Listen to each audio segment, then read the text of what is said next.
Hello दोस्तों, welcome back to my channel knowledgeable brain. और आज हम डिस्कस करने वाले हैं बिजनेस स्टडीज़ का चैप्टर 5 ऑर्गेनाइजिंग।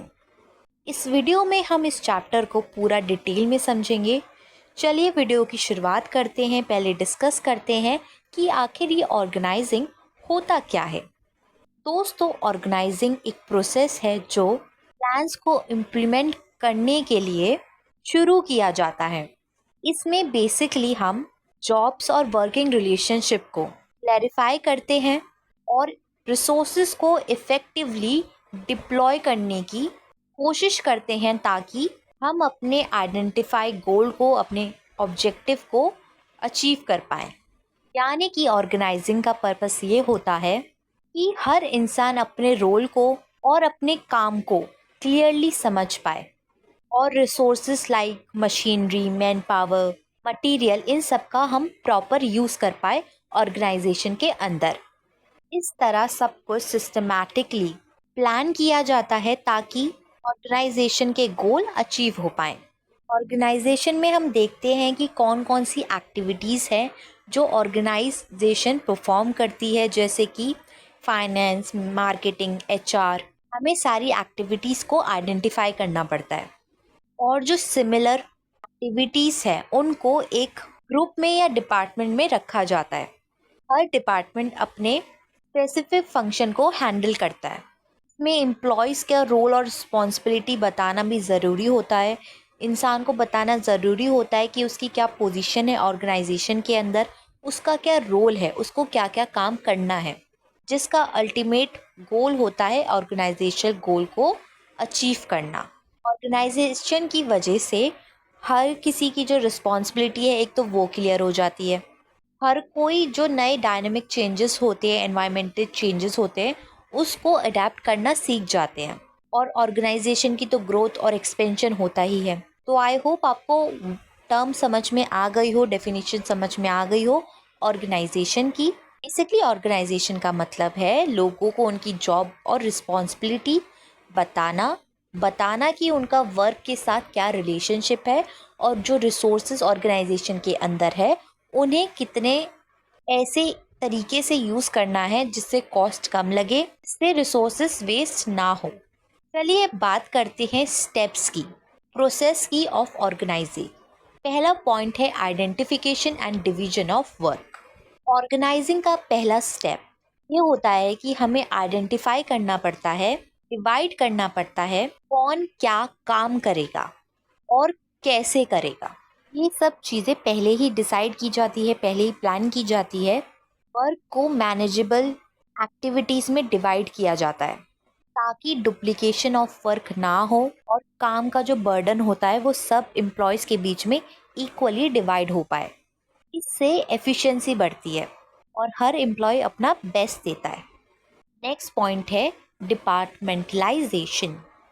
जब काम को छोटी और मैनेजेबल एक्टिविटीज़ में डिवाइड करते हैं तो उसके बाद सिमिलर नेचर वाले काम को ग्रुप में रखते हैं। यानी कि जो काम एक जैसे हैं उनको एक डिपार्टमेंट में डाल देते हैं। जैसे कि एग्जांपल से समझते हैं, जैसे कि मार्केटिंग डिपार्टमेंट के अंदर प्रमोशन हो रहा है प्रोडक्ट का, स्ट्रैटेजीज़ बनाई जाती है कि उसको हम ऑडियंस तक कैसे पहुंचाएं, तो ये सारा मार्केटिंग के अंदर आ गया। तो इसको, ये सिमिलर कंटेंट है तो उसको एक ही डिपार्टमेंट में डाल दिया गया ताकि उस डिपार्टमेंट की लोगों की स्पेशलाइजेशन हो सके उस फील्ड में, उस डिपार्टमेंट में। और इस ग्रुप प्रोसेस को ही डिपार्टमेंटलाइजेशन बोलते हैं। मतलब अलग अलग डिपार्टमेंट अलग अलग चीज़ों के लिए, जैसे मार्केटिंग का डिपार्टमेंट होता है, फाइनेंस का होता है, एचआर का डिपार्टमेंट होता है। नेक्स्ट पॉइंट है assignment of duties. Her job position के काम को डिफाइन करना और उसके हिसाब से एम्प्लॉयज़ को वर्क एलोकेट करना, वर्क देना ज़रूरी है। जब डिपार्टमेंट्स बन जाते हैं, डिपार्टमेंट का इंचार्ज किसी भी इंडिविजुअल को बनाया जाता है जो उस डिपार्टमेंट में थोड़ा एक्सपर्ट होता है, उस फील्ड में थोड़ा एक्सपर्ट होता है। उसके बाद डिपार्टमेंट की मेंबर्स को उनकी स्किल्स और उनकी कॉम्पिटेंसी के हिसाब से पोजीशन दी जाती है, काम दिया जाता है। ये चीज़ इम्पॉर्टेंट है ताकि हर इंसान अपना बेस्ट आउटपुट दे सके। इफ़ेक्टिवली ऑर्गेनाइजेशन में काम कर सके, जिससे जो ऑर्गेनाइजेशन का मेन पर्पस है, मेन गोल है, वो अचीव हो सके। नेक्स्ट पॉइंट है establishing authority and reporting relationships. सिर्फ काम एलोकेट करना, सिर्फ काम देना ही काफ़ी नहीं होता, बल्कि ये ज़रूरी है कि हर इंडिविजुअल को पता हो कि उन्हें किससे ऑर्डर्स लेने हैं और किसको रिपोर्ट करना है, किस वर्क के लिए वो अकाउंटेबल है। मतलब कि किससे इंस्ट्रक्शन देने हैं, किससे काम करने के बाद उस आदमी को बताना है कि हमने काम कर लिया है और ये रिपोर्ट है। और वो हर किसी को जवाब देने के लिए नहीं होते, जो एक स्पेसिफिक पर्सन होता है वो सारी रिपोर्ट सिर्फ उसी को देते हैं। इससे एक क्लियर रिलेशनशिप स्टैब्लिश होता है ऑर्गेनाइजेशन में, और ये एक चेन प्रोसेस होता है। जैसे कि मैनेजमेंट, जो मिडिल मैनेजमेंट होता है, उसको जवाब देना होता है टॉप मैनेजमेंट को। हमने level of management already discuss करे थे। मैंने बिजनेस स्टडी क्लास 12th की पहले के चैप्टर्स की सारी वीडियोस अपलोड कर रखी है अपने चैनल पे, आप जाके देख सकते हैं। और अगर आपको कोई स्पेसिफिक टॉपिक पे डिस्कशन चाहिए, वीडियो चाहिए, तो प्लीज़ हमें कमेंट सेक्शन में लिख के ज़रूर बताइएगा। और साथ ही हमारे चैनल को सब्सक्राइब ज़रूर करिएगा ताकि आपकी आने वाली वीडियोस मिस ना हो। और दोस्तों, आज हम चैप्टर 5 को डिस्कस कर रहे हैं। नेक्स्ट वीडियो में हम चैप्टर 6 को डिस्कस करेंगे, जो मैं कल अपलोड करूँगी। अब वापस आते हैं इसी टॉपिक पे। जैसे कि मैंने बताया था कि हर एक इंसान किसी एक पर्टिकुलर इंसान को ही रिपोर्ट करता है, जिससे एक क्लियर रिलेशनशिप स्टैब्लिश होती है ऑर्गेनाइजेशन में। एक क्लैरिटी मिलती है हर डिपार्टमेंट को, जिससे वो बेटर कोऑर्डिनेट कर पाए, जो उनकी एफिशिएंसी को बढ़ाता है। अब बात करते हैं इम्पोर्टेंस ऑफ ऑर्गेनाइजिंग की। पहला पॉइंट है बेनिफिट ऑफ स्पेशलाइजेशन। ऑर्गेनाइजिंग के थ्रू जो काम है वो सिस्टमैटिक मैनर में होता है। हर वर्कर को एक स्पेसिफिक जॉब दी जाती है, एक स्पेसिफिक काम दिया जाता है, और जब वो इंसान बार बार उसी काम को करता है, तो उसकी जो स्पेशलिटी है, उसकी जो स्किल्स है, वो उस फील्ड में, उस पर्टिकुलर टास्क में एक्सपर्ट हो जाता है, जिसको हम स्पेशलिस्ट भी बोलते हैं। इसका फ़ायदा ये भी होता है कि लोगों का वर्कलोड जो है वो कम हो जाता है, क्योंकि अलग अलग एम्प्लॉयज़ में वर्क डिवाइड हो जाता है उनकी स्किल्स और उनकी एफिशिएंसी के बेसिस पर। क्योंकि जो स्पेशलाइज्ड इंसान है उस पर्टिकुलर फील्ड में, वो एक्सपर्ट होता है, वो जल्दी जल्दी काम को कर पाता है, जिससे ऑर्गेनाइजेशन स्मूथली रन करती है। नेक्स्ट पॉइंट है clarity in working relationships. Organisation में वर्किंग रिलेशनशिप स्टैब्लिश करने से कम्युनिकेशन लाइन जो है वो क्लियर हो जाती है। ये क्लैरिफाई हो जाता है कि किसके अंडर कौन काम करता है। से इंस्ट्रक्शन और इंफॉर्मेशन ऑर्गेनाइजेशन के अंदर स्मूथली एक दूसरे तक इंसान पहुंचा सकता है, क्योंकि हमें पता होता है हमें किसे रिपोर्ट करना है। इस हिरारिकल ऑर्डर से रिस्पॉन्सिबिलिटीज़ और अथॉरिटीज़ क्लियर हो जाती हैं, और अकाउंटेबिलिटी भी इम्प्रूव हो जाती है। नेक्स्ट पॉइंट है ऑप्टिमम यूटिलाइजेशन ऑफ रिसोर्सेज। दोस्तों, इसका मतलब है कि जब एक इंसान एक पर्टिकुलर फील्ड में एक्सपर्ट है, तो वो कम टाइम लेगा, कम रिसोर्सेज खर्च करेगा, कोई भी रिसोर्सेज जो है वो वेस्ट नहीं होगी और पूरी यूटिलाइजेशन के साथ यूज़ होगी। जब काम प्रॉपरली असाइन होता है कि किसको क्या करना है, तो डुप्लीकेशन ऑफ वर्क नहीं होता कि दो इंसान एक ही काम कर रहे हैं, मतलब कि रिसोर्सेज की वेस्टेज नहीं होती। फॉर एग्ज़ाम्पल, अगर दो लोग ऑडिट बनाने में लगे हुए हैं एक ही कंपनी की, तो वेस्टेज ऑफ रिसोर्सेज है, वेस्टेज ऑफ टाइम है। एक पर्टिकुलर इंसान को एक पर्टिकुलर जॉब दी जाती है, जिससे डुप्लीकेशन ऑफ वर्क नहीं हो, ताकि रिसोर्सेज की वेस्टेज ना हो। नेक्स्ट पॉइंट है एडेप्टेशन टू चेंज। ऑर्गेनाइजिंग का प्रोसेस ऑर्गेनाइजेशन को मार्केट और बिजनेस एनवायरनमेंट के चेंजेस के हिसाब से एडजस्ट करना पड़ता है। ये फ्लेक्सिबिलिटी प्रोवाइड करता है, इससे ऑर्गेनाइजेशन अपने स्ट्रक्चर में फिक्सेशन कर सके, चेंजेस कर सके आसानी से, और स्मूथली ऑपरेट हो पाए, जिससे ऑर्गेनाइजेशन ग्रो कर ले। नेक्स्ट पॉइंट है effective administration.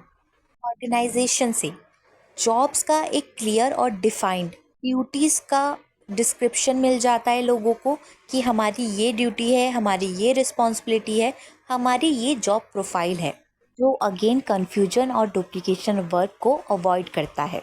Working relationship clear हो जाते हैं कि किसकी क्या अथॉरिटी है, किसकी क्या रिस्पॉन्सिबिलिटी है। इससे मैनेजमेंट और एडमिनिस्ट्रेशन ईजी हो जाता है।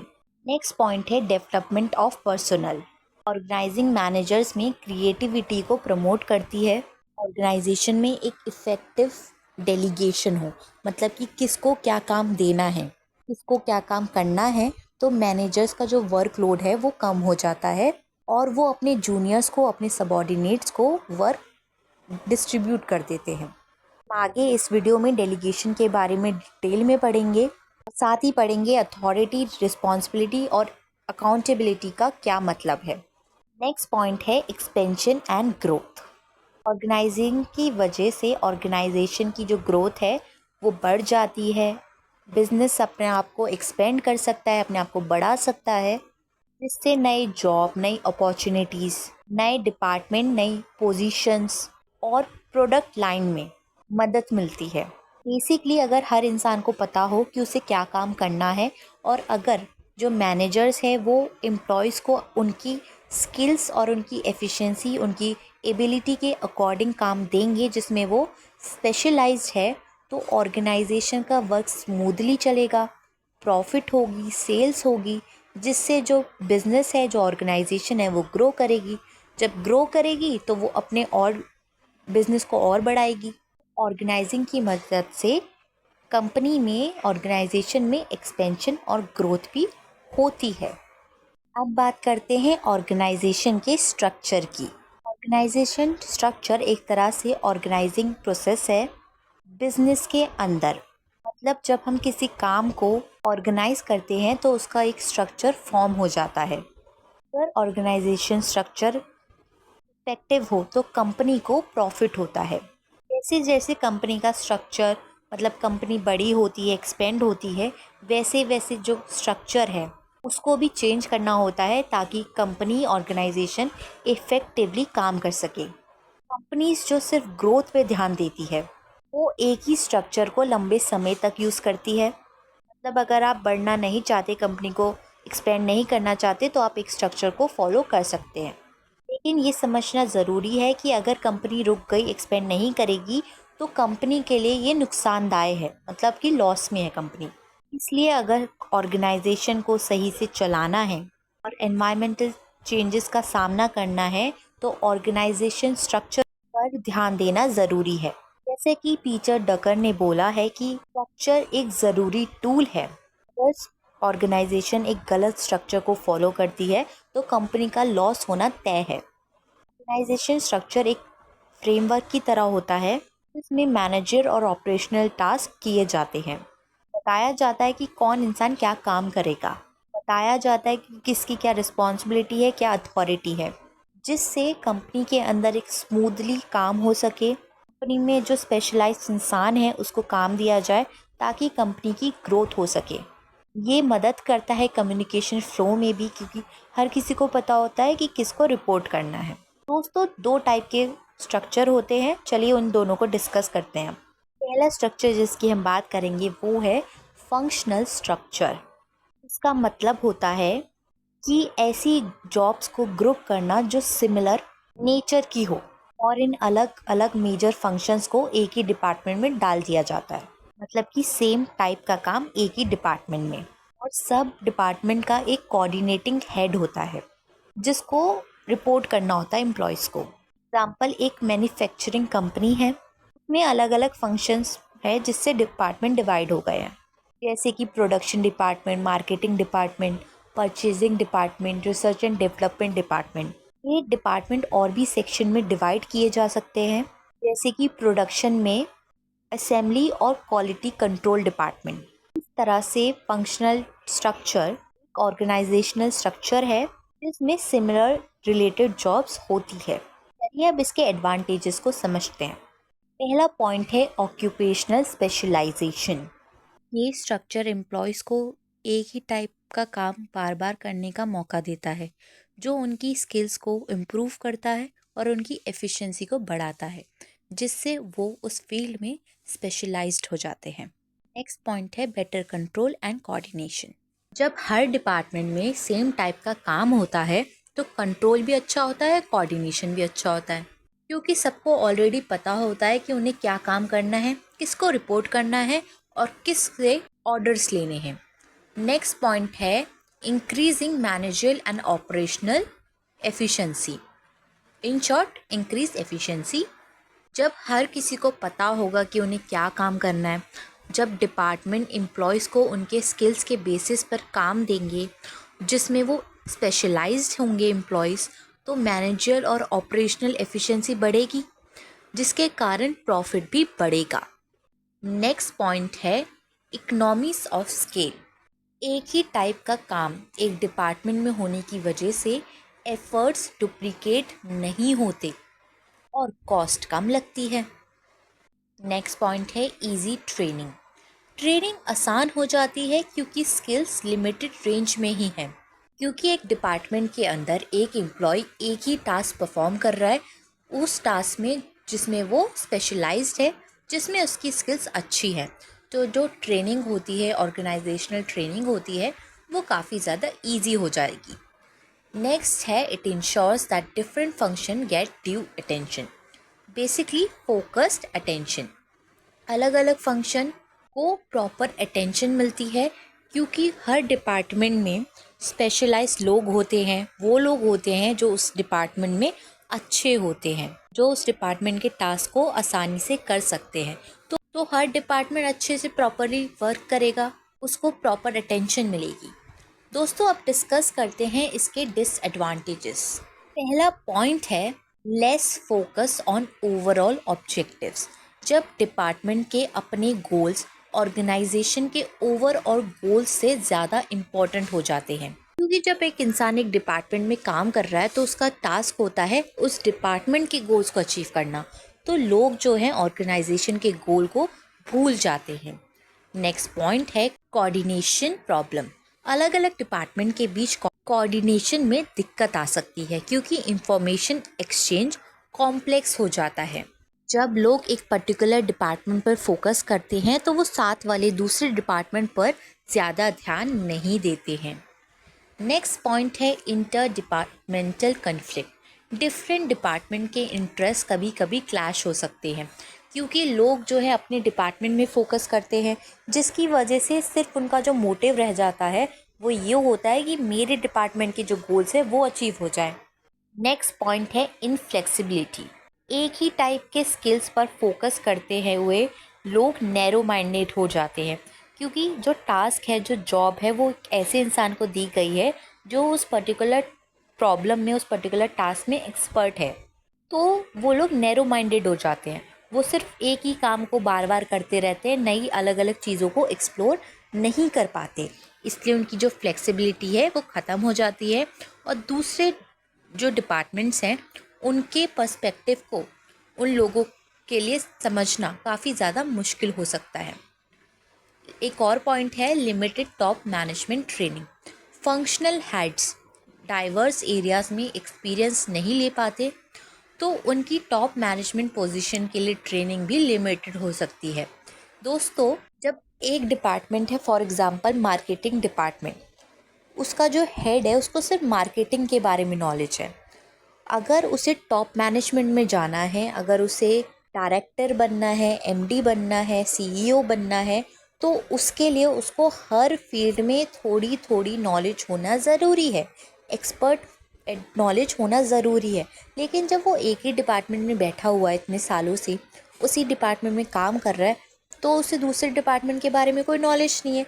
इसकी वजह से वो उसी डिपार्टमेंट में रह जाता है और अपने करियर में आगे नहीं बढ़ पाता। दोस्तों, फंक्शनल स्ट्रक्चर जो है लार्ज ऑर्गेनाइजेशन के लिए सबसे ज़्यादा सूटेबल है, जहाँ स्पेशलाइजेशन और फोकस हाई डिग्री पर होता है। इसके अलावा जो नेक्स्ट स्ट्रक्चर है वो है डिविजनल स्ट्रक्चर। जनरली ये बड़े ऑर्गेनाइजेशन में होता है जो डाइवर्स प्रोडक्ट लाइन या सर्विसेज ऑफर करती है। जैसे एक कंपनी एक कॉस्मेटिक प्रोडक्ट भी बना रही है और एक फुटवेयर प्रोडक्ट भी बना रही है, तो ऐसी कंपनी के अंदर ये स्ट्रक्चर यूज़ होता है। हर डिवीज़न अपने स्पेसिफिक प्रोडक्ट या सर्विस लाइन के लिए रिस्पॉन्सिबल होता है और उस डिवीज़न के अंदर प्रोडक्शन, मार्केटिंग, फाइनेंसिंग अलग अलग डिपार्टमेंट्स होते हैं।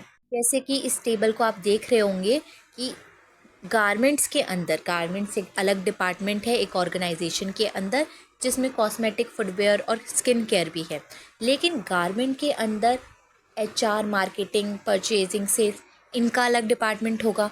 कॉस्मेटिक के अंदर अलग मार्केटिंग डिपार्टमेंट होगा। तो हर प्रोडक्ट फील्ड के अंदर, हर प्रोडक्ट डिपार्टमेंट के अंदर ये सारे डिपार्टमेंट पाए जाते हैं। अब डिस्कस करते हैं ऐसे स्ट्रक्चर के एडवांटेजेस होते क्या हैं। पहला पॉइंट है प्रोडक्ट स्पेशलाइजेशन। हर डिविजनल हेड को एक स्पेसिफिक प्रोडक्ट लाइन के सारे फंक्शन का एक्सपीरियंस मिलता है, जो उसको हायर पोजीशन के लिए प्रिपेयर करता है। नेक्स्ट पॉइंट है क्लियर अकाउंटेबिलिटी। डिविजनल हेड को अपने डिवीजन के प्रॉफिट और लॉस की अकाउंटेबल बनाया जाता है। जैसे कि कोई इंसान की जो प्रोडक्ट लाइन है वो गारमेंट है, तो उसके जितनी भी रिस्पॉन्सिबिलिटी होगी उसके मार्केटिंग की, परचेजिंग की, सेल्स की, वो सारी उस डिविजनल हेड की होती है और ये रिस्पॉन्सिबिलिटी फिक्स होती है। नेक्स्ट पॉइंट है flexibility and initiative. Her division autonomous होता है, इसलिए डिसीजन जल्दी लिया जा सकता है और फ्लेक्सिबिलिटी भी होती है। मतलब कि हर जो डिवीजन होता है उसको किसी को रिपोर्ट करने की ज़रूरत नहीं होती है, वो किसी को कंसल्ट करने की ज़रूरत नहीं होती। एक पर्टिकुलर प्रोडक्ट लाइन में वो जल्दी जल्दी जो है फैसले ले पाता है, जिससे उसकी जो फ्लेक्सिबिलिटी है वो मेंटेन रहती है और वो अपने गोल्स को आसानी से अचीव कर पाता है। नेक्स्ट पॉइंट है इजी एक्सपेंशन एंड ग्रोथ। नए प्रोडक्ट्स या सर्विसेज ऐड करना आसान हो जाता है, क्योंकि बस एक नए डिविजनल हेड और स्टाफ को ऐड करना पड़ता है। फॉर एग्ज़ाम्पल, अगर एक कंपनी स्किन केयर, गारमेंट्स और फुटवेयर बना रही है तो उसके लिए इजी है कि एक और प्रोडक्ट लॉन्च कर दे। आसानी है, जैसे कि मान लो उसने फूड प्रोडक्ट लॉन्च कर दिया है तो उसमें वो अलग एम्प्लॉयज़ को रख सकता है, स्ट्रक्चर अलग बना सकता है, उसको अपने एग्जिस्टिंग स्ट्रक्चर को छेड़ने की ज़रूरत नहीं पड़ती, चेंज करने की ज़रूरत नहीं पड़ती। दोस्तों, अब बात करते हैं इसके डिसएडवांटेजेस की। पहला पॉइंट है conflict among division. Different division हो गए हैं, उनके बीच में फ़ंड को लेकर लड़ाइयाँ हो सकती है, प्रॉफिट मैक्सिमाइजेशन को लेकर लड़ाइयाँ हो सकती हैं। इंक्रीज कॉस्ट, क्योंकि हर डिवीजन में अपने ही सेट ऑफ फंक्शंस होते हैं। जैसे गारमेंट में अपना मार्केटिंग फंक्शन होगा और फुटवेयर में अपना मार्केटिंग फंक्शन होगा, तो जो डुप्लीकेशन हो सकता है, क्योंकि दो दो मार्केटिंग स्ट्रक्चर खोल रखे हैं एक ही ऑर्गेनाइजेशन में, जिसकी वजह से कॉस्ट काफ़ी ज़्यादा बढ़ सकती है। नेक्स्ट पॉइंट है डिविजनल अथॉरिटी। हर डिविजनल मैनेजर अपने डिवीजन के फंक्शंस पर कंट्रोल रखता है, तो कभी कभी ऑर्गेनाइजेशन के बॉर्डर गोल्स को इग्नोर कर देता है। एक ऑर्गेनाइजेशन है, उसने फुटवेयर, गारमेंट्स और फूड की लाइन खोल रखी है, तो जो गारमेंट का हेड होगा, जो डिविजनल हेड होगा, वो सिर्फ अपने गारमेंट के प्रोडक्ट पर ही फोकस करेगा, ऑर्गेनाइजेशन गोल्स को इग्नोर कर देगा। दोस्तों, अब इन दोनों स्ट्रक्चर को इस टेबल की मदद से पढ़ते हैं और याद रखिएगा ये जो टेबल्स हैं जो आपकी बुक में दे रखी है, चाहे वो फंक्शनल डिविजनल स्ट्रक्चर की टेबल हो, फॉर्मल इनफॉर्मल की हो, डेलीगेशन या डिसेंट्रलाइजेशन की हो, ये टेबल्स ना ज़रूर आती है एग्जाम्स में, और स्पेशली सेंट्रलाइजेशन और डिसेंट्रलाइजेशन के बीच का डिफरेंस भी आता है। तो ये सारी टेबल्स को अच्छे से पढ़ लेना। टेबल के बेसिस पे अगर हम पहले बात करें फॉर्मेशन की, तो फंक्शनल स्ट्रक्चर बेस्ड होता है फंक्शंस पर और डिविजनल स्ट्रक्चर प्रोडक्ट लाइन पर होता है। स्पेशलाइजेशन की बात करें तो फंक्शनल स्पेशलाइजेशन होता है और डिवीजन में प्रोडक्ट स्पेशलाइजेशन होता है। फंक्शनल स्ट्रक्चर की रिस्पॉन्सिबिलिटी होती है, वो डिफ़िकल्ट होती है फिक्स करना, लेकिन डिविजनल में वो आसान होती है। मैनेजरियल डेवलपमेंट की बात करें तो फंक्शनल स्ट्रक्चर डिफ़िकल्ट होता है फंक्शनल मैनेजर के लिए, हर एक फंक्शनल मैनेजर के लिए, क्योंकि हर किसी को रिपोर्ट करना होता है टॉप मैनेजमेंट को। लेकिन वहीं पे डिविजनल स्ट्रक्चर में ये आसान होता है, क्योंकि जो मल्टीपल फंक्शंस होते हैं वो डिविजनल हेड की रिस्पॉन्सिबिलिटी होती है।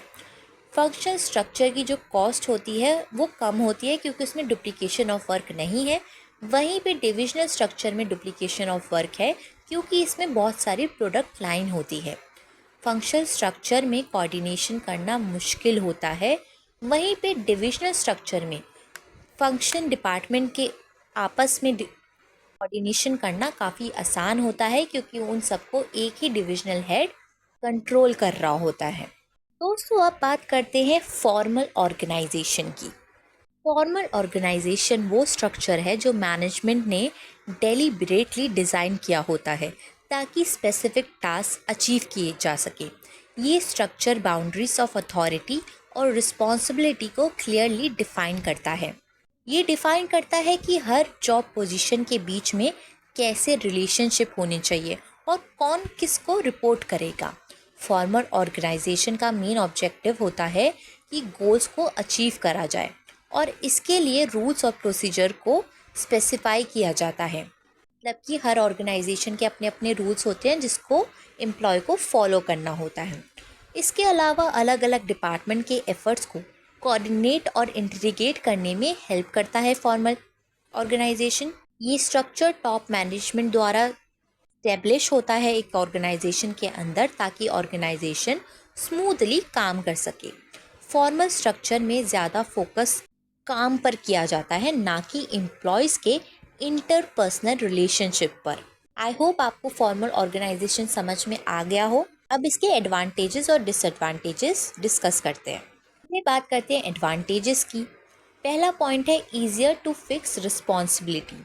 हर मेंबर का एक रोल होता है जो क्लियरली उसे पता होता है कि उसे यही काम करना है, इसलिए जो रिस्पॉन्सिबिलिटी होती है वो फिक्स करना इजी हो जाता है। सबका काम डिफाइंड होता है तो डुप्लीकेशन ऑफ वर्क भी नहीं होता है।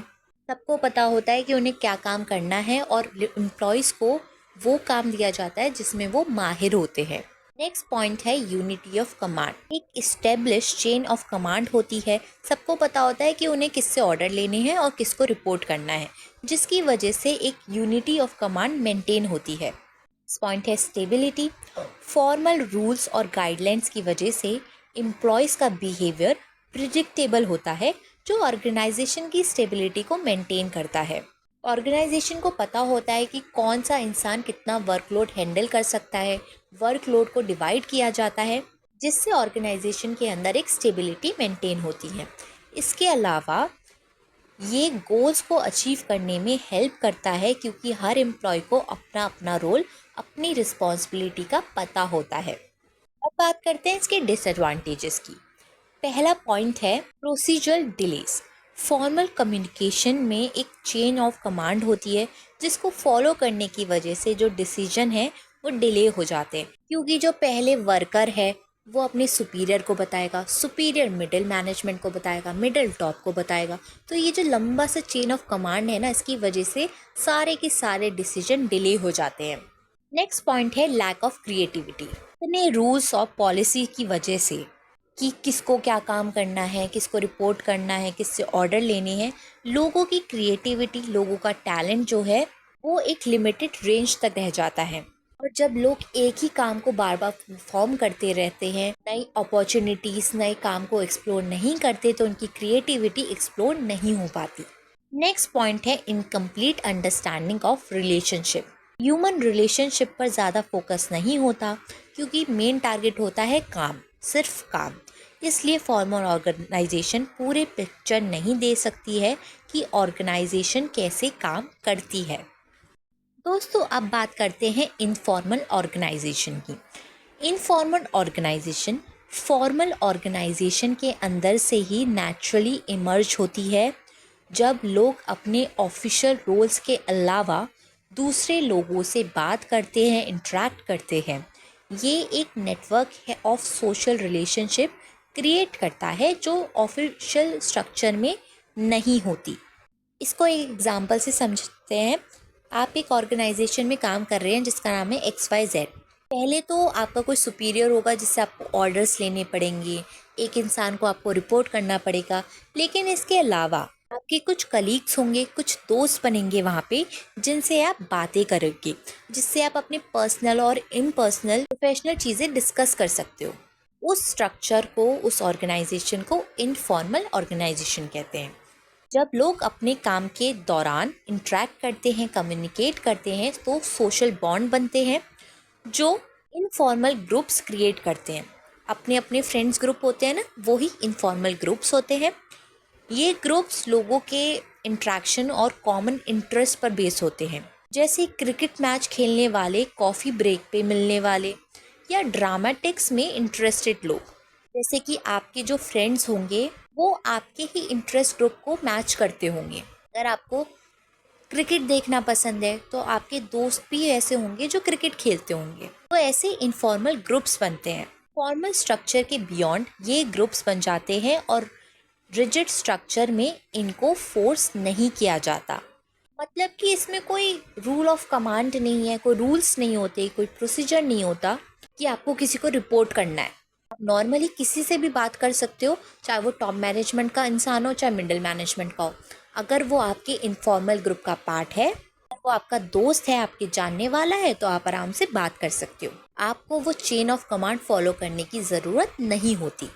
अब डिस्कस करते हैं इसके एडवांटेजेस। पहला पॉइंट है फास्ट कम्युनिकेशन। फॉर्मल प्रोसीजर के बिना जब ये ग्रुप्स अपनी इंफॉर्मेशन शेयर करते हैं तो कम्युनिकेशन फास्ट हो जाती है। कोई चेन ऑफ कमांड है नहीं, तो कम्युनिकेशन ईजी हो जाएगी, जल्दी जल्दी इंफॉर्मेशन शेयर कर सकते हैं। नेक्स्ट पॉइंट है जॉब सेटिस्फैक्शन। इनफॉर्मल ग्रुप्स का होना लोगों को इमोशनली सपोर्ट देता है, उनके जॉब में मदद करता है। अगर मान लीजिए आप एक ऑफिस में काम करते हैं या फिर आप स्कूल जाते हैं, तो आप स्कूल में सिर्फ पढ़ते रहेंगे तो आप फ्रस्ट्रेटेड हो जाओगे, आप इरिटेट हो सकते हो। इसलिए तो दोस्त होते हैं जो आपको काम करे, जो आपको खुश रखे, आपके हर काम में साथ दें, तो ये आपको इमोशनल सपोर्ट देते हैं। नेक्स्ट पॉइंट है टीम वर्क प्रमोशन। ये स्ट्रक्चर टीम वर्क और कॉपरेशन को इंक्रीज करते हैं, क्योंकि लोग अपने इंटरेस्ट के हिसाब से ग्रुप जोड़ते हैं, तो वो उसी इंटरेस्ट में, उसी चीज़ों पे, उसी टॉपिक पे बात करा करते हैं। नेक्स्ट पॉइंट है problem solving. Informal groups innovative ideas और सॉल्यूशन प्रोवाइड करते हैं जो फॉर्मल स्ट्रक्चर में शायद पॉसिबल नहीं होता, क्योंकि फॉर्मल स्ट्रक्चर में आपको एक रूल फॉलो करना होता है, आपको ऑर्डर्स लेने होते हैं, काम करना होता है, रिपोर्ट करना होता है, यही प्रोसीजर चलता रहता है। लेकिन इनफॉर्मल ग्रुप के अंदर आप अपने व्यूज़ को, थॉट्स को, आइडियाज़ को, अपने सॉल्यूशन को, प्रॉब्लम को डिस्कस कर सकते हो बाकी लोगों के साथ। लेकिन इस स्ट्रक्चर के भी कुछ डिसएडवांटेजेस होते हैं। पहला तो होता है ह्यूमर्स। कभी कभी ये इनफॉर्मल ग्रुप्स में ह्यूमर्स और मिसअंडरस्टैंडिंग का स्कोप होता है, जो ऑर्गेनाइजेशन के एनवायरनमेंट को नेगेटिवली इफ़ेक्ट कर सकता है, क्योंकि जब दो लोग बात कर रहे होते हैं तो तीसरा तो हमेशा चिढ़ता ही चिढ़ता है और वो गलत बातें फैलाने लगता है उन दोनों लोगों के बारे में। नेक्स्ट पॉइंट है resistance to change. Informal groups कभी कभी चेंजेस को अपना नहीं पाते, स्पेशली अगर वो उनके एस्टेब्लिश नॉर्म के अगेंस्ट हो, उनके वैल्यूज़ के अगेंस्ट हो। नेक्स्ट पॉइंट है conflict with formal structure. Informal rules और नॉर्म्स कभी कभी फॉर्मल रूल्स के अगेंस्ट हो जाते हैं, जो कोऑर्डिनेशन और कंट्रोल में प्रॉब्लम क्रिएट करता है। अगर आप एक ऑफिस में काम कर रहे हैं, वहाँ पे आपके कुछ दोस्त यार हैं जो आपको मैनेजर के खिलाफ भड़का रहे हैं, यार तू इतना काम करता है, वो मैनेजर तो बैठा रहता है, तो आपके दिमाग में एक कन्फ्लिक्ट आएगा, जिसकी वजह से आप प्रॉपर काम नहीं कर सकते, कन्फ्लिक्ट बढ़ेंगे, कोऑर्डिनेशन और कंट्रोल में प्रॉब्लम क्रिएट होगी। दोस्तों चलिए अब इन दोनों स्ट्रक्चर को इस टेबल के बेसिस पर भी समझ लेते हैं। अगर मीनिंग पे बात करें तो फॉर्मल ऑर्गेनाइजेशन में जो स्ट्रक्चर है वो अथॉरिटी रिलेशनशिप से क्रिएट होता है, जो कि मैनेजमेंट बनाता है। लेकिन इनफॉर्मल ऑर्गेनाइजेशन में लोग आपस में इंटरेक्ट करके ये स्ट्रक्चर, ये ऑर्गेनाइजेशन, ये ग्रुप बनाते हैं। फॉर्मल ऑर्गेनाइजेशन का ओरिजिन होता है रूल्स और पॉलिसीज से, लेकिन इनफॉर्मल ऑर्गेनाइजेशन का ओरिजिन होता है लोगों से एक आपस में बात करने से, सोशल इंटरेक्शन से। अथॉरिटी फॉर्मल ऑर्गेनाइजेशन में जो होती है वो पोजीशन के बेस पे इस्टेब्लिश होती है, लेकिन इनफॉर्मल ऑर्गेनाइजेशन में ये इंसान की पर्सनल क्वालिटीज़ पर इस्टेब्लिश होती है। बिहेवियर की बात करें, फॉर्मल ऑर्गेनाइजेशन रूल्स पर बेस्ड होती है, लेकिन इनफॉर्मल ऑर्गेनाइजेशन में जो आपसे अच्छा बिहेव करेगा आप उससे अच्छा बिहेव करोगे। फ्लो ऑफ कम्युनिकेशन की बात करें तो फॉर्मल ऑर्गेनाइजेशन में एक चेन होती है जो काफ़ी ज़्यादा रिजिड होती है, इसको फॉलो करना ही पड़ता है। लेकिन इनफॉर्मल ऑर्गेनाइजेशन में आप कभी भी किसी से भी बात कर सकते हैं। फॉर्मल ऑर्गेनाइजेशन का नेचर काफ़ी ज़्यादा रिजिड होता है, स्ट्रिक्ट होता है। इनफॉर्मल का फ्लेक्सिबल होता है। लीडरशिप की बात करें तो फॉर्मल ऑर्गेनाइजेशन में मैनेजर्स लीडर्स होते हैं। इनफॉर्मल में लीडर्स हो भी सकते हैं और नहीं भी हो सकते, ये ग्रुप पे डिपेंड करता है। दोस्तों, अब बात करते हैं डेलीगेशन की। डेलीगेशन का मतलब होता है जब एक सुपीरियर अपने किसी सबऑर्डिनेट को, अपने जूनियर को अथॉरिटी ट्रांसफ़र करता है। अपनी जो राइट्स है, अपने जो हक है, वो अपने जूनियर को दे देता है, यानी नीचे अथॉरिटी देना। ये किसी भी ऑर्गेनाइजेशन के इफ़ेक्टिव फंक्शनिंग के लिए ज़रूरी है, क्योंकि ये मैनेजर को हाई प्रायोरिटी एक्टिविटीज़ पर फोकस करने का टाइम दे सकता है। जब उसने अपनी ड्यूटीज़ कुछ अपने जूनियर को दे दी तो उसके पास और टाइम है सोचने का कि अपने बिज़नेस को कैसे एक्सपेंड करे और क्या क्या कर सकता है वो अपने बिज़नेस और ऑर्गेनाइजेशन के लिए। इसके अलावा डेलीगेशन से सब ऑर्डिनेट जो जूनियर्स होते हैं उनका रिकग्नाइजेशन की भी पूरी हो जाती है कि अरे अरे यार, बॉस ने मुझे ये काम दिया है, तब हो सकता है मेरा अगले साल प्रमोशन हो जाए। लोगों में एक होप बैठ जाती है और उन्हें इनिशिएटिव लेने और डेवलप होने का मौका भी मिल जाता है। डेलीगेशन के ज़रिए एक मैनेजर अपने काम का एरिया बढ़ा सकता है, क्योंकि बिना डेलीगेशन के मैनेजर के जो एक्शंस हैं वो सारे उसको खुद लेने पड़ते हैं, वो बाकी एक्टिविटीज़ पे फोकस नहीं कर पाता, जिसकी वजह से उसकी जो ऑर्गेनाइजेशन है, उसकी क्रिएटिविटी है, वो सब लिमिट हो सकती है। लेकिन इसका मतलब ये नहीं है कि मैनेजर अपनी रिस्पॉन्सिबिलिटी से मुकर सकता है। मैनेजर अभी भी असाइन टास्क के लिए, परफॉर्मेंस के लिए अकाउंटेबल रहेगा। उसने अपने जूनियर को बोल दो दिया कि तुझे ये काम करना है, लेकिन अगर टॉप मैनेजमेंट पूछेगा कि ये काम किसने किया है तो मैनेजर हमेशा अपना नाम लेगा, और अगर काम गलत भी होगा तो भी मैनेजर को अपना ही नाम लेना पड़ेगा, क्योंकि मैनेजर ही रिस्पॉन्सिबल होता है। अगर मैनेजर किसी सबऑर्डिनेट को अथॉरिटी डेलीगेट कर भी दे तो वो अथॉरिटी वापस भी ले सकता है और किसी दूसरे इंसान को दोबारा दे सकता है। मतलब ये है कि डेलीगेटेड अथॉरिटी का एक्सटेंट कुछ भी हो, मैनेजर की अकाउंटेबिलिटी वैसी ही रहेगी जैसे डेलीगेशन से पहले थी। दोस्तों, हम इस चैप्टर की स्टार्टिंग से अथॉरिटी, रिस्पॉन्सिबिलिटी, अकाउंटेबिलिटी, इन सब पे डिस्कस करे जा रहे हैं, लेकिन आखिर ये तीनों टर्म होती क्या है, चलिए अब इसे फाइनली समझते हैं। अथॉरिटी का मतलब है एक इंसान का राइट जो उसको अलाउ करता है वो अपने सबऑर्डिनेट को कमांड दे और अपनी पोजीशन के स्कोप के अंदर एक्शन ले सके। ये कंसेप्ट स्केलर चेंज से निकलता है जो ऑर्गेनाइजेशन के अलग अलग जॉब पोजीशन और लेवल को लिंक करते हैं। अथॉरिटी का मतलब ये भी है कि एक मैनेजरियल पोजीशन में रहने वाले पर्सन के पास डिसीजन लेने का राइट होता है और वो लोगों को बता सकता है कि उन्हें क्या करना है और ये एक्सपेक्ट कर सकता है कि वो उस काम को करेंगे। वहीं पे रिस्पॉन्सिबिलिटी का मतलब होता है सबऑर्डिनेट की ये जिम्मेदारी है कि वो अपने जो उसको काम दिया गया है उसको ठीक से करे। ये एक सुपीरियर सबऑर्डिनेट रिलेशनशिप से आती है, क्योंकि सबऑर्डिनेट जो जूनियर्स होते हैं उसका जो काम है वो सुपीरियर देता है उसको। इसी वजह से रिस्पॉन्सिबिलिटी हमेशा अपवर्ड फ्लो करती है, यानी सबऑर्डिनेट अपने सुपीरियर के लिए रिस्पॉन्सिबल होता है। वहीं पे अगर हम अकाउंटेबिलिटी की बात करें, जब एक सुपीरियर अपने किसी एम्प्लॉय को अथॉरिटी देता है तो उसका मतलब ये होता है कि वो एम्प्लॉय सुपीरियर के बिहाफ पे काम कर रहा है, लेकिन सुपीरियर अभी भी उस काम के लिए रिस्पॉन्सिबल होता है। अगर टॉप मैनेजमेंट पूछेगा कि ये काम गलत हुआ है, इसके लिए ज़िम्मेदार कौन है, तो ऑब्वियसली मैनेजर रिस्पॉन्सिबल होता है। दोस्तों, इन तीनों टर्म को इस टेबल के थ्रू समझते हैं, और ये टेबल भी एग्ज़ाम में कई बार आई है तो इसे भी अच्छे से पढ़ लेना। पहले बात करते हैं बेसिस पे। अथॉरिटी का मतलब है राइट टू कमांड। हम किसी को भी ऑर्डर दे सकते हैं। रिस्पॉन्सिबिलिटी का मतलब है ऑब्लिगेशन, कि हमें वो काम करना है जो हमें हमारे सुपीरियर ने दिया है। अकाउंटेबिलिटी का मतलब है जो काम हो रहा है उसके लिए रिस्पॉन्सिबल होना, उस काम का जवाब आपको देना पड़ेगा। डेलीगेशन से बात करें तो अथॉरिटी को हम ट्रांसफ़र कर सकते हैं, रिस्पॉन्सिबिलिटी को हम पूरी तरीके से ट्रांसफ़र नहीं कर सकते और अकाउंटेबिलिटी को तो कर ही नहीं सकते।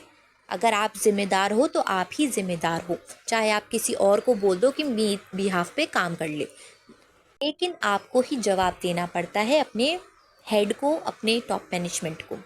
ओरिजिन की बात करें तो अथॉरिटी फॉर्मल पोजीशन से आती है, मतलब टॉप मैनेजमेंट से। रिस्पॉन्सिबिलिटी अथॉरिटी से आती है और अकाउंटेबिलिटी रिस्पॉन्सिबिलिटी से आती है।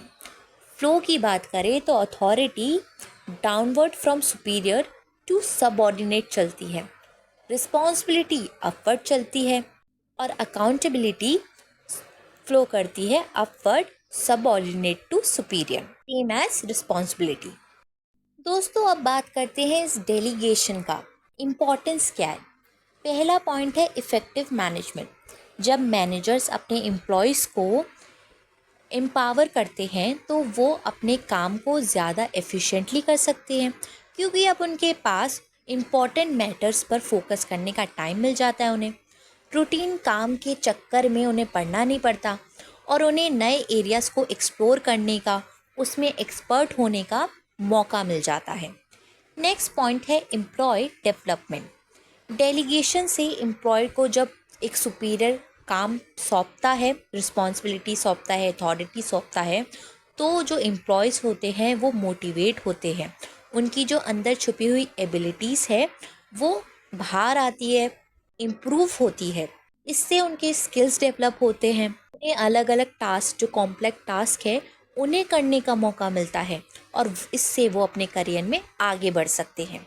नेक्स्ट पॉइंट है motivation of employees. Delegation employees के टैलेंट को डेवलप करने में हेल्प करता है और कुछ साइकोलॉजिकल बेनिफिट भी देता है।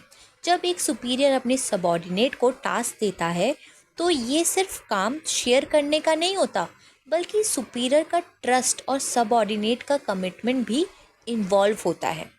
नेक्स्ट पॉइंट है फैसिलिटेशन ऑफ ग्रोथ। डेलीगेशन से ऑर्गेनाइजेशन की एक्सपेंशन में हेल्प मिलती है, क्योंकि जब एक सुपीरियर अपने सबऑर्डिनेट को रिस्पॉन्सिबिलिटी, अथॉरिटी, पावर असाइन कर देता है, उसके पास टाइम होता है दूसरे मैटर को सोचने का, तो वो अपने बिजनेस को एक्सपेंड कर सकता है। और ट्रेंड और एक्सपीरियंस्ड एम्प्लॉयज़ नए प्रोजेक्ट्स में इम्पॉर्टेंट रोल प्ले कर सकते हैं और एग्जिस्टिंग जो यूनिट है उससे नए ब्रांचेस बना सकते हैं। नेक्स्ट पॉइंट है basis of management hierarchy. Delegation of authority superior subordinate relationship establish करती है, जो मैनेजमेंट की हिरार्की पे बेस्ड होती है। टॉप मैनेजमेंट में मिडिल मैनेजमेंट को रिस्पॉन्सिबिलिटी दे दी। अथॉरिटी का डिग्री और फ्लो डिसाइड करता है कि कौन किसको रिपोर्ट करेगा। डेलीगेटेड अथॉरिटी का एक्सटेंट ये भी डिफाइन करता है कि ऑर्गेनाइजेशन में जॉब पोजीशन का पावर कितना होगा। जब एक टॉप लेवल का बंदा आपको एक काम सौंपेगा तो आप दूसरों को ये नहीं बोलोगे कि अरे यार बॉस ने मुझे इम्पोर्टेंट वर्क दिया है, मेरा नेक्स्ट प्रमोशन तो पक्का ही पक्का है। अगर प्रमोशन ना भी मिले तो भी वो एम्प्लॉय की जो स्किल्स है वो डेवलप हो रही है, उस कंपनी में नहीं तो वो दूसरी कंपनी में काम कर लेगा, इससे बेटर पोजीशन पे। नेक्स्ट पॉइंट है बेटर कोऑर्डिनेशन। डेलीगेशन के एलिमेंट्स अथॉरिटी, रिस्पॉन्सिबिलिटी और अकाउंटेबिलिटी अलग अलग पोजीशन के पावर्स, ड्यूटी और आंसरेबिलिटी को डिफाइन करते हैं। इससे ड्यूटीज़ का ओवरलैपिंग और एफर्ट का डुप्लीकेशन अवॉइड होता है, क्योंकि कौन क्या काम कर रहा है ये क्लियर हो जाता है। ऐसे क्लैरिटी से रिपोर्टिंग रिलेशनशिप भी क्लियर हो जाती है, जो मैनेजमेंट के डिपार्टमेंट्स, लेवल्स और फंक्शन के बीच में इफ़ेक्टिव कोऑर्डिनेशन बना सकता है। दोस्तों अब बात करते हैं डिसेंट्रलाइजेशन की। डिसेंट्रलाइजेशन एक ऐसा प्रोसेस है जिसमें डिसीजन मेकिंग रिस्पॉन्सिबिलिटी को ऑर्गेनाइजेशन के अलग अलग हिरार्किकल लेवल में डिवाइड किया जाता है।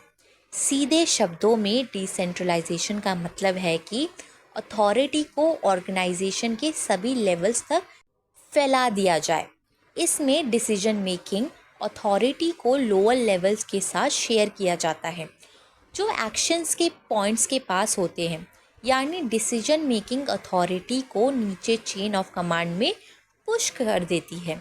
जब लोअर लेवल पे लिए गए डिसीजन काफ़ी इम्पोर्टेंट और ज़्यादा होते हैं तो ऐसे ऑर्गेनाइजेशन को हाईली डिसेंट्रलाइज्ड कहा जाता है। दोस्तों, अब हम जानते हैं सेंट्रलाइजेशन और डिसेंट्रलाइजेशन दोनों के बीच में क्या अंतर है। ये दोनों रिलेटिव टर्म्स हैं और ये डिपेंड करते हैं ऑर्गेनाइजेशन के एग्जिस्टिंग स्टेटस पर। अगर डिसीजन मेकिंग अथॉरिटी सिर्फ हायर मैनेजमेंट के पास है तो वो ऑर्गेनाइजेशन सेंट्रलाइज्ड है। मतलब जहाँ पे सिर्फ फैसले टॉप मैनेजमेंट करता है तो वो सेंट्रलाइजेशन हो गई। वहीं पे डिसेंट्रलाइजेशन में अथॉरिटी रिस्पॉन्सिबिलिटी नीचे सबऑर्डिनेट्स नीचे के लेवल के मैनेजमेंट को दे दी जाती है। उस ऑर्गेनाइजेशन को डिसेंट्रलाइजेशन कहते हैं। कंप्लीट सेंट्रलाइजेशन का मतलब होता है सारे डिसीजन को मैनेजमेंट हिरार्की के टॉप पे कंसंट्रेट करना, जो मैनेजमेंट हिरार्की की ज़रूरतों को एलिमिनेट कर सकता है। वहीं पे डिसेंट्रलाइजेशन का मतलब है सारे डिसीजन लोअर लेवल पर ट्रांसफ़र करना, जो हायर मैनेजर पोजीशन की ज़रूरतों को एलिमिनेट कर सकता है। दोनों ही सिचुएशन रियलिस्टिक नहीं है, क्योंकि एक ऑर्गेनाइजेशन कभी भी पूरी तरह से सेंट्रलाइज या डिसेंट्रलाइज नहीं हो सकती। आप अपनी सारी पावर, अपनी सारी अथॉरिटी अपने लोअर लेवल को क्यों दोगे जब कंपनी आपकी है? कुछ समय तक दे सकते हो लेकिन फॉरएवर के लिए नहीं। वहीं पे सेंट्रलाइज भी नहीं कर सकते कि सारे फैसले आप ही लोगे, क्योंकि आपको बाकी चीज़ों में भी अपने बाकी इम्पॉर्टेंट मैटर्स पे भी, जैसे ग्रोथ और एक्सपेंशन पे भी फोकस करना होता है। इसलिए आपको पावर दूसरे लोगों को देनी ही पड़ती है। एक इंसान क्योंकि सारे काम नहीं कर सकता। जैसे जैसे ऑर्गेनाइजेशन बड़ा और कॉम्प्लेक्स होता है, डिसेंट्रलाइज डिसीजन मेकिंग की तरफ टेंडेंसी बढ़ जाती है, क्योंकि जो एम्प्लॉयज़ स्पेसिफिक ऑपरेशन में डायरेक्टली इन्वॉल्व होते हैं उनके पास टॉप मैनेजमेंट से ज़्यादा नॉलेज होती है जो इनडायरेक्टली इन्वॉल्व होते हैं। क्योंकि टॉप मैनेजमेंट का तो काम है रूल प्रोसीजर बनाना, ऑर्गेनाइजेशन के गोल सेट करना, लेकिन एक्चुअल काम तो वर्कर्स कर रहे हैं, लोअर लेवल की मैनेजमेंट कर रहा है, तो डायरेक्टली तो वही लोग इन्वॉल्व है। तो जो टॉप मैनेजमेंट होता है उसको ज़्यादा नॉलेज नहीं होती, इसकी वजह से उसे अपनी अथॉरिटी ट्रांसफ़र करना ही पड़ता है। इसलिए सेंट्रलाइजेशन और डिसेंट्रलाइजेशन के बीच का बैलेंस होना चाहिए। हर ऑर्गेनाइजेशन में दोनों की कुछ डिग्री जरूर होती है। दोस्तों, अब हम डिस्कस करते हैं डिसेंट्रलाइजेशन की इम्पोर्टेंस को, कि आखिर ये क्यों ज़रूरी है। पहला पॉइंट है develop initiative among subordinates. Decentralisation से सबऑर्डिनेट में सेल्फ रिलायंस आता है, उनका कॉन्फिडेंस बढ़ता है। जब लोअर लेवल को अपने डिसीजन लेने की फ्रीडम मिलती है तो वो अपनी जजमेंट पर रिलाई करना सीखते हैं। इससे उनका नए चैलेंजेस से सामना भी होता है और उनको नए नए सॉल्यूशंस जो हैं अपने दिमाग में डेवलप करने पड़ते हैं। डिसेंट्रलाइजेशन उनके एग्जीक्यूटिव को पहचानने में मदद करता है जिनमें फ्यूचर में लीडर बनने की पोटेंशियल होती है। मतलब ये अथॉरिटी हर किसी को नहीं देते, उन लोगों को देते हैं जिनमें पोटेंशियल होती है, एबिलिटीज़ होती है वहाँ तक पहुँचने की। जो बंदा डेडिकेशन के साथ काम करता है उसको ही अथॉरिटी ट्रांसफ़र की जाती है। नेक्स्ट पॉइंट है develop managerial talent for the future. तो डिसेंट्रलाइजेशन की वजह से लोग अपनी एबिलिटी को इम्प्रूव कर पाते हैं, उन्हें मौका मिलता है अपने खुद के डेवलपमेंट करने का, अपनी खुद की ग्रोथ पे फोकस करने का भी। जब वो इतने सारे चैलेंजेस को फेस करते हैं, नए नए चैलेंजेस को फेस करते हैं, उनकी स्किल्स बढ़ती है जो उन्हें मदद करती है कि आगे फ्यूचर में बड़ी पोजीशन पर बैठ सकते हैं, बड़ी पोजीशन हासिल कर सकते हैं। बेसिकली ये उनकी एक ट्रेनिंग होती है एक फ्यूचर में प्रिपेयर करने के लिए। नेक्स्ट पॉइंट है quick decision making. Management hierarchy को एक चेन ऑफ कम्युनिकेशन के तौर पे देखा जाता है। सेंट्रलाइज ऑर्गेनाइजेशन में क्योंकि हर डिसीजन टॉप मैनेजमेंट लेता है तो इंफॉर्मेशन का फ्लो स्लो होता है और रिस्पॉन्स देने में भी टाइम लग जाता है।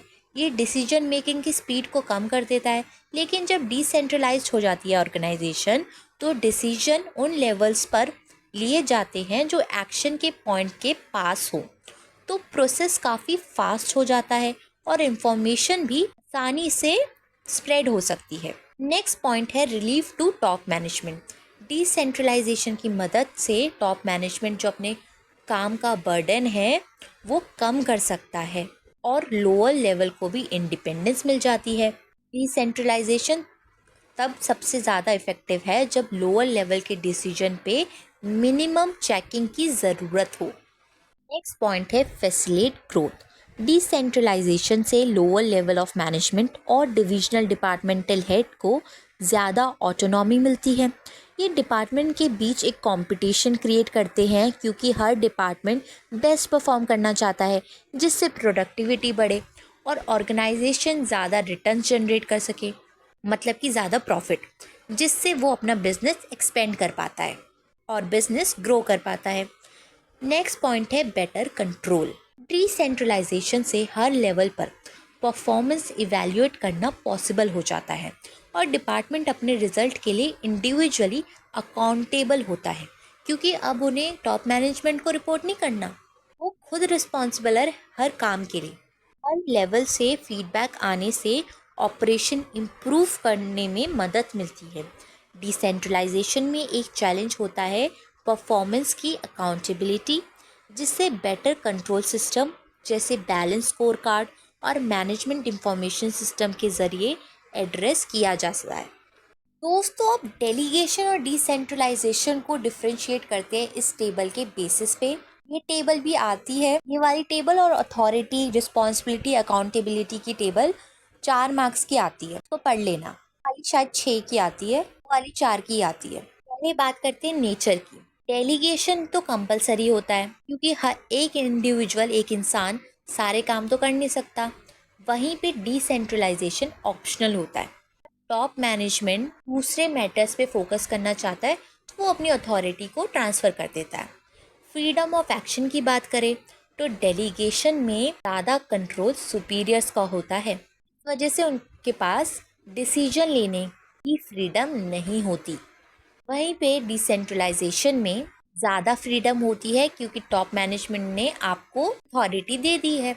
स्टेटस की बात करें, it is a process follow to share task, मतलब काम करने की वजह से, कोई जॉब परफॉर्मेंस की वजह से ये अथॉरिटी दे दी जाती है। लेकिन वहीं पे डिसेंट्रलाइजेशन में ये पॉलिसी डिसीजन होता है टॉप मैनेजमेंट का।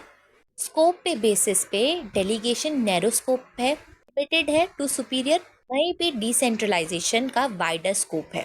पर्पस, डेलीगेशन का पर्पस है मैनेजर का जो बर्डन है काम का उसको कम कर देना, लेकिन इसमें जो मैनेजर है वो ही रिस्पॉन्सिबल रहेगा सारे काम के लिए, सारी जॉब्स के लिए।